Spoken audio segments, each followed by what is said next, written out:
Why Fossett Let Spencer Dutton Go in 1923 Season 2, Episode 5 explained by Jennifer Carpenter. In 1923 Season 2, Episode 5, Spencer Dutton, Brandon Sklenar, is closer to home than ever before, all because of Deputy Marshall Mamie Fossett, played by Jennifer Carpenter. Since the first Season 2 teasers were released, it was anticipated that the fan-favorite hero would meet the newcomer to the series, but it was impossible to predict how their encounter would turn out. Fortunately, she decided to follow the law and allowed him to return home to save his family, which was a welcome diversion from the violence, corruption, and other challenges he had encountered so far. When Fossett first meets Spencer, one of her first questions is if he has heard of Teonna. Given that viewers had been anticipating some sort of collaboration between Spencer and Teonna, Aminah Nieves, whose character is an ancestor of Yellowstone's chief Thomas Rainwater, there is some irony to be found in the situation. Although Fossett has never met Teonna, her actions in 1923 so far suggest that she would be more inclined to support her than to assist the priest and so-called lawman who are trying to overthrow her. Carpenter discussed her crucial moments with Spencer Dutton in 1923 Season 2, Episode 5 in an interview with ScreenRant. The actor described what her character thought when she saw him, why she sent him on his way, and how she dealt with Mamie's inner life off-screen. Mamie's scenes with Spencer prove her to be the fairest form of justice in 1923.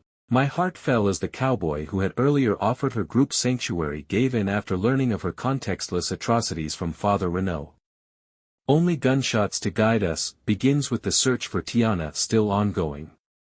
Upon approaching Spencer's sleeping figure, Mamie Fossett inquires first if he has seen the Indian girl or the lawman, demonstrating her ongoing interest in the search's conclusion. According to Carpenter, Fossett immediately assumes Spencer is associated with one of the two organizations after learning he's from Montana.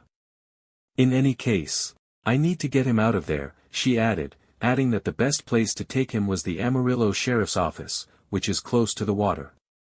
However, I'm probably figuring out all the ways that it wouldn't have been good for Teonna to have another man promote what she had done if he had really been connected to those men.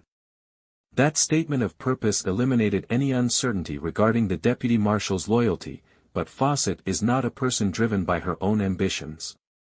Rather, she follows what Carpenter refers to as the good law, which is best illustrated by her conversation with Sheriff McDowell over the phone. 1923, white males had been eradicating Native Americans, including Teonna, from the Mountain West for decades, with disastrous results for those who were not displaced alone. White males harassed the area with their unbridled greed. Extractive companies like mining and logging have established themselves, and once public regions have been fenced. Given that Kent and Renaud are pursuing Teonna, leaving Amarillo for the north is more than just a mistake. There is nowhere to rest in this desolate and hostile area of the country. Pete quickly splinters away from the group in search of shade and water after Kent runs into him. An exciting but pointless horse chase concludes the altercation. When there is nowhere to hide, it doesn't really matter how swift Pete is in the saddle. When his horse passes out from tiredness, Pete and Kent quickly draw.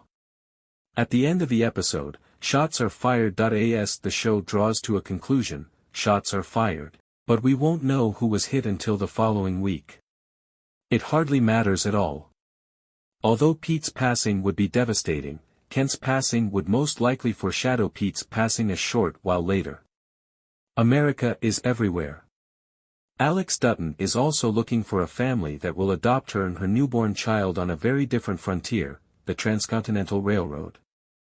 When a young mother tells Alex that she lacks the fortitude to endure the humiliation of being an immigrant, she does not find it in her sleeping car. Indeed, Alex is white, attractive, and articulate. Pulchritude has its own armor, much like grit. For instance, the porter permits Alex to work off her meals as a server when she is unable to pay for dinner on the train. A spotless uniform and a reason to be anywhere other than her tiny hut with its haze of dashed hopes are given to her. The role reversal may even help Alex develop as a character because it puts her on the opposite side of the lengthy dinners that she is more used to receiving.